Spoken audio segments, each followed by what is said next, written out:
Sa gitna ng patuloy na pag-unlad ng ating mga lungsod, may isang katotohanan hindi natin dapat baliwalain.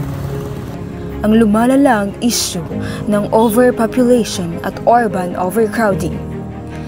Ang mabilis na pagdami ng populasyon ay nagdudulot ng matinding kahirapan sa maraming Pilipino, lalo na sa mga mahihirap na pamilya na nagsisikap mabuhay sa limitadong mga resources. Sa mata ng marami, ang lungsod ay simbolo ng pag-unlad.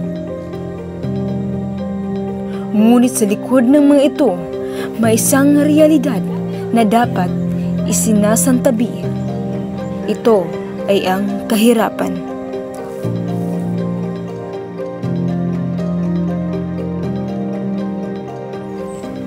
Dito sa maliit na eskinita sa bayan ng Barubo sa Surigao del Sur, nakilala namin si Ate Lia, ang isang ina. Ang bawat araw ay naging isang hamon para sa kaniyang pamilya. Sa tahanang ito, naninirahan ang 3 pamilya. Kasama na rito ang pamilya ni Lea.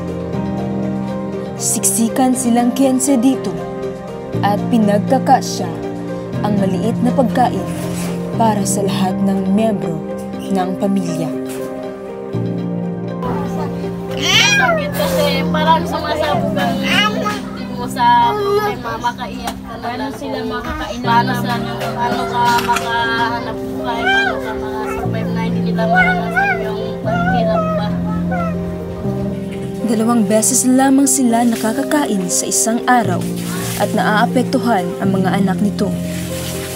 Bilang isang ina, nasasaktan siyang makita ang kanyang mga anak na nagugutom, kaya gumagawa siya ng paraan upang makakain ang mga ito. Minsan nagutang kami sa tindahan, kung wala man kami mautang na pinapunta ko yung mga anak ko sa tindahan nila kapag may pagkain sila sila makakain. Ma, palit ko king anak pagkain kay may pagkain ng kuan mga bata sa tigas. Ayaw na lang, dili na lang kay dili naman na lami kay kuan man siya. Na lang. Tapos mubalik sila magkilap.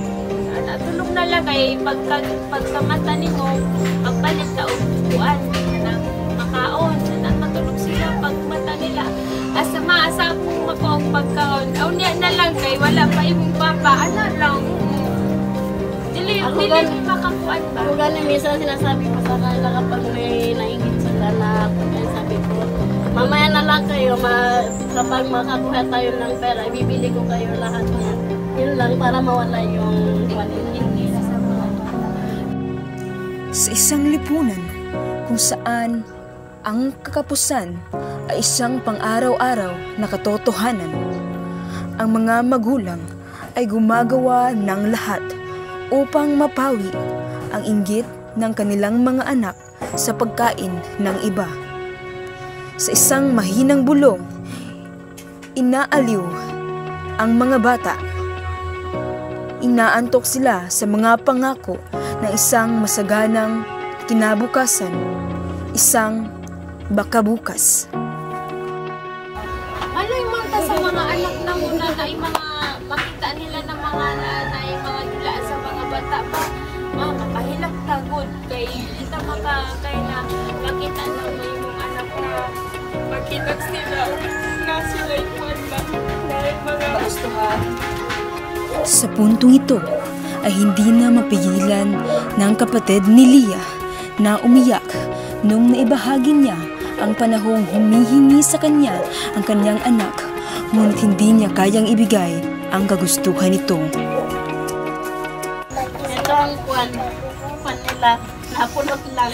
Kinukuha pulot lang nila para makaano yung mga anak ko.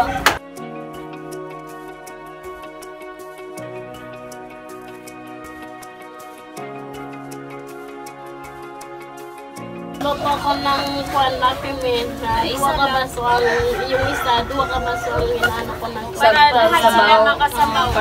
Minsan, yung anak ko na yung pangalawa, inuulam ni asukal.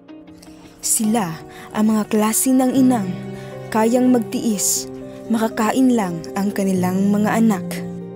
Okay lang, hindi kayo mabusog basta yung mga anak na nabusog sila. Yun ang gusto namin. Maganda talaga na may natapos ka kasi hindi ka talaga mahirapan maghanap ng trabaho kasi maraming tatanggap kasi itong natapos niya.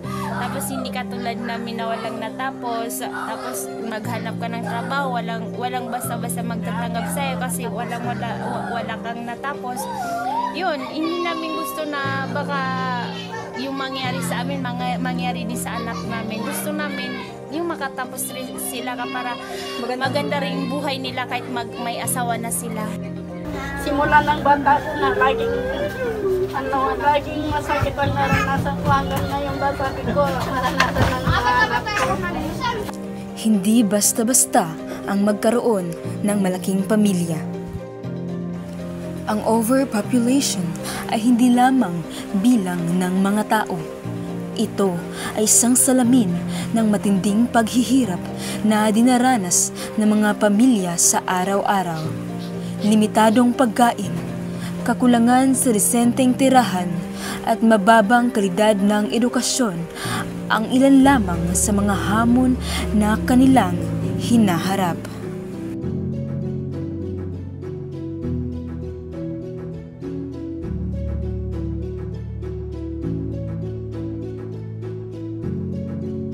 Nakagamit ako noon ng pelpit, kaso hindi ko na tinuloy kasi lagi ako may sakit. Kaya mas lalong naghihirap dahil hindi maiiwasan ang paglaki ng populasyon sapagkat maraming mga kababaihan ang takot gumamit ng contraceptives. Ito ang kwento ng pagtitiis, ng pagpupumilit at ng matatag na pananampalataya sa isang baka bukas na magiging katotohanan. Sa isang bansang masagana, nananatili ang hamon ng gutom at kahirapan mula sa mga pamilihang umaapaw sa kasaganaan hanggang sa mga tahanang kulang sa pagkain. Ang kwento ni Leah at ng kanyang pamilya ay sumasalamin sa isang katotohanang dapat nating harapin. Ngunit sa pagkakaisa, may pag-asa. Sa pamamagitan ng sama-samang pagkilos at pagpapatupad ng mga programang naglalayong mapabuti ang kalusugan, edukasyon at pagpaplano ng pamilya. Kasama na ang mahalagang aralin sa sex education, mabibigyan natin ng solusyon ang problemang ito. Ang pagtayo ng mga libreng ospital para sa mahihirap at pagbibigay ng dekalidad na edukasyon ay mga hakbang tungo sa isang mas makatarungan at pantay na lipunan.